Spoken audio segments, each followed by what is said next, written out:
मिट्ठू मिट्ठू तोता डाली ऊपर सोता, हरी मिर्ची खाता। नहीं नहीं, हरी मिर्ची तीखी लगती है बुढ़िया। अरे बदमाश, ऐसे कौन बात करता है? मैं करता हूँ। ऐसी बात नहीं करते, अच्छे से बात करते हैं।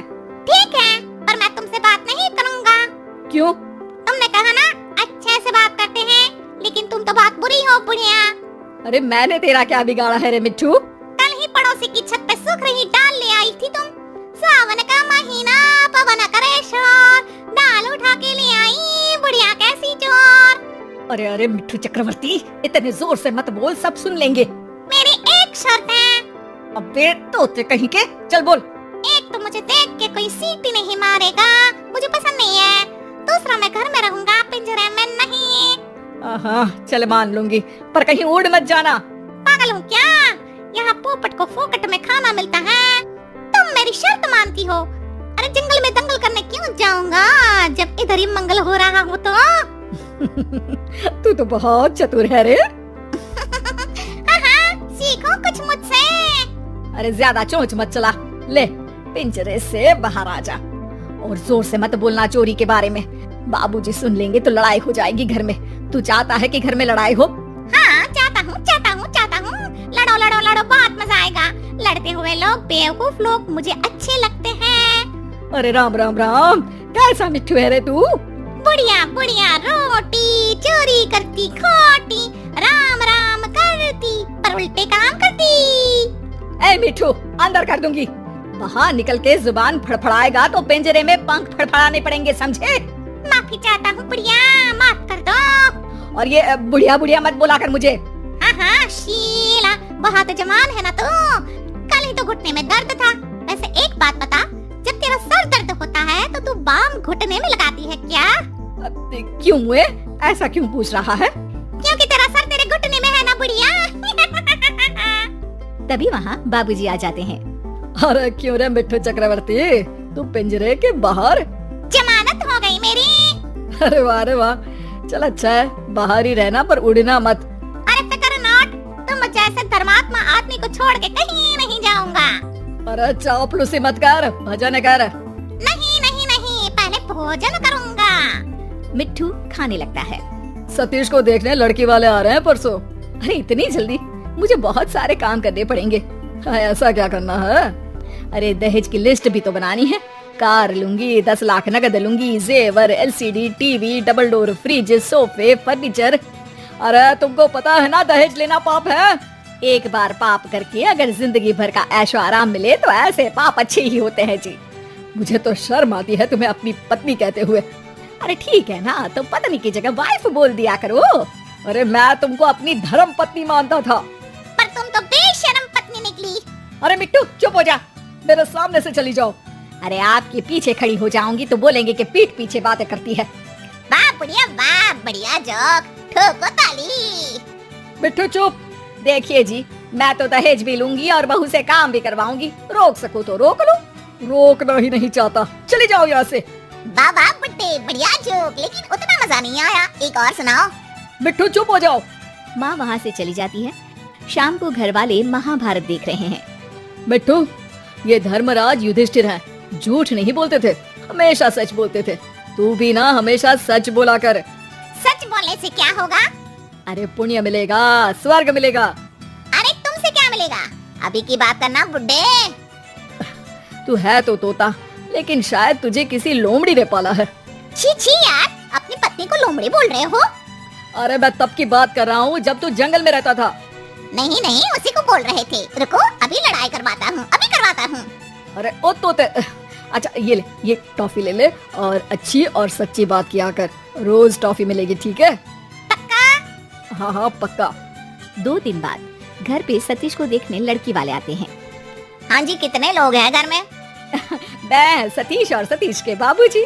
हाँ हाँ बुढ़िया, कर दे पराया मुझे, मैं भी तो इस घर का हूँ ना। अरे हाँ, ये है मिट्ठू चक्रवर्ती। अरे वाह, कितना प्यारा पैरट है। ये पैरट क्या होता है? मिट्ठू को इंग्लिश में पैरट कहते हैं। ये सतीश तो मुझे इंग्लिश में इडियट कहता है। सतीश को इंग्लिश नहीं आती, इंग्लिश नहीं आती। देख बुढ़िया, तेरा पैसा डुबा रहा है तेरा बेटा। बिट्टू हम बात कर ले या तू ही करेगा? अरे चुप भी रहना थोड़ी देर। हमें तो लड़की पसंद है जी, सतीश को भी पसंद है। लड़की से भी पूछ लो एक बार, उसको तुम पसंद हो या नहीं। अरे चुप कर मुँह, वरना दूंगी एक। क्या? अब टॉफी टॉफी दूंगी। ये खा और चुप रह। सच की आवाज दबाने के लिए रिश्वत दी जा रही है। तुम्हें क्या लगता है एक टॉफी से तुम मुझे खरीद लोगी? 2 टॉफी लूंगा। बहन जी, आपकी कोई मांग हो तो? अरे माँ जी, मांग तो लड़की की रहती है ना, जो लड़का भरता है। अरे सतीश बेटा तू रहने दे। नहीं नहीं नहीं, मांग तो नहीं है, पर क्या बहन जी? पर क्या? पर क्या बोलिए ना। पर दहेज लूंगी, दहेज लूंगी। अरे चुप मिठू, वरना आज ही जंगल में छोड़ आऊंगा। अरे कल तो युधिष्ठिर बनने का, सच बोलने का बोल रहे थे। आपकी टॉफी खाई है, झूठ नहीं बोलूंगा। अरे बेटा मिठू, देखिए देखिए, बुढ़िया को कार चाहिए, क्योंकि सतीश की हैसियत नहीं है खरीदने की। बुढ़िया को डबल डोर फ्रिज चाहिए, 10 लाख रुपया भी चाहिए, क्योंकि जैसे बेबी को बेस पसंद है, वैसे ही बुढ़िया को कैश पसंद है। फ्री पॉकेट का ऐश पसंद है। मिठू अब तो तेरी खैर नहीं है। बुढ़िया तेरे हाथ नहीं पहुँचेंगे। ज्यादा नाटक किए तो छत पे से जो चोरी की थी वो भी बता दूंगा। चोरी? हाँ, पड़ोसियों की दाल चुरा लेती है और पकाते वक्त शिकायत भी करती है कि कैसी सस्ती दाल खाते हैं पड़ोसी। और पता है अब तक इस घर में काम वाली बाई क्यों नहीं आई? क्यों नहीं आई? क्योंकि तुम्हारा इंतजार था। मिट्टू की बात सुन के लड़की वाले वहाँ से चले जाते हैं। अरे क्या बिगाड़ा था रे हमने तेरा? एक तो तुझे पाला, खाना खिलाया, तेरी हर शर्त मानी, फिर भी तूने हमारा काम बिगाड़ा। सच बोलना चाहिए बुढ़िया, बाबूजी ने कहा था। अरे ठीक ही तो है, लड़की को झूठ बोल के इस घर में ले आते तो पाप ही लगता ना। शाबाश मिठू, चाहे खुद का नुकसान हो रहा हो पर हमेशा सच बोलना चाहिए। अरे चल चल बुड्ढे, अपने बाप को मत सिखा। तुझे सच बोलना तो सिखा दिया, अब तेरी बदतमीजी भी छुड़वानी पड़ेगी मुझे। चलो मैंने सच बोला, अब तुम अपना वादा भी निभाओ।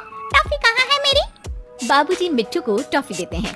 टॉफी खाते हुए मिट्टू बोलता है, मिट्टू मिट्टू तोता, मीठी टॉफी खाता, किसी से नहीं डरता, सच्ची बात करता।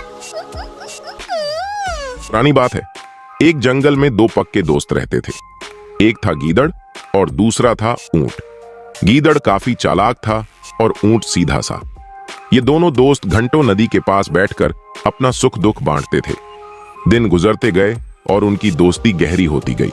एक दिन किसी ने गीदड़ को बताया कि पास के खेत में पके हुए तरबूज हैं। ये सुनते ही गीदड़ का मन ललचा गया, लेकिन वो खेत नदी पार था। अब नदी को पार करके खेत तक पहुंचना उसके लिए मुश्किल था, इसलिए वो नदी पार करने की तरकीब सोचने लगा। सोचते सोचते वो ऊंट के पास चला गया। ऊंट ने दिन के समय गीदड़ को देखकर पूछा, तुम यहाँ कैसे? हम तो शाम को नदी किनारे मिलने वाले थे। तब गीदड़ ने बड़ी ही चालाकी से कहा, देखो मित्र, पास के ही खेत में पके तरबूज हैं। मैंने सुना है तरबूज बहुत मीठे हैं, तुम उन्हें खाकर खुश हो जाओगे, इसलिए तुम्हें बताने चला आया। ऊंट को तरबूज काफी पसंद था। वो बोला, वाह, मैं अभी उस गांव में जाता हूँ, मैंने बहुत समय से तरबूज नहीं खाए हैं। ऊंट जल्दी जल्दी नदी पार करके खेत जाने की तैयारी करने लगा। तभी गीदड़ ने कहा, दोस्त, तरबूज मुझे भी अच्छे लगते हैं, लेकिन मुझे तैरना नहीं आता है। तुम तरबूज खा लोगे तो मुझे लगेगा कि मैंने भी खा लिए। तभी ऊंट बोला, तुम चिंता मत करो, मैं तुम्हें अपनी पीठ पर बैठाकर नदी पार करवाऊंगा, फिर साथ में मिलकर तरबूज खाएंगे। ऊंट ने जैसा कहा था वैसा ही किया। खेत में पहुंचकर गीदड़ ने मन भरकर तरबूज खाए और खुश हो गया। खुशी के मारे वो जोर जोर से आवाजें निकालने लगा। तभी ऊंट ने कहा, तुम शोर मत मचाओ। लेकिन वो माना नहीं। गीदड़ की आवाज सुनकर किसान डंडे लेकर खेत के पास आ गए। गीदड़ चालाक था, इसलिए जल्दी से पेड़ों के पीछे छुप गया। ऊंट का शरीर बड़ा था, इसलिए वो छुप नहीं पाया। किसानों ने गुस्से के मारे उसे बहुत मारा। किसी तरह अपनी जान बचाते हुए ऊंट खेत के बाहर निकला। तभी पेड़ के पीछे छुपा गीदड़ बाहर आ गया। गीदड़ को देखकर ऊंट ने गुस्से में पूछा, तुम क्यों इस तरह चिल्ला रहे थे? गीदड़ ने कहा कि मुझे खाने के बाद चिल्लाने की आदत है, तभी मेरा खाना पचता है। इस जवाब को सुनकर ऊंट को और गुस्सा आ गया। फिर भी वो चुपचाप नदी की ओर बढ़ने लगा। नदी के पास पहुंचकर उसने अपनी पीठ पर गीदड़ को बैठा लिया। इधर ऊंट को मार पड़ने से मन ही मन गीदड़ खुश हो रहा था। उधर नदी के बीच में पहुंचकर ऊंट ने नदी में डुबकी लगानी शुरू कर दी।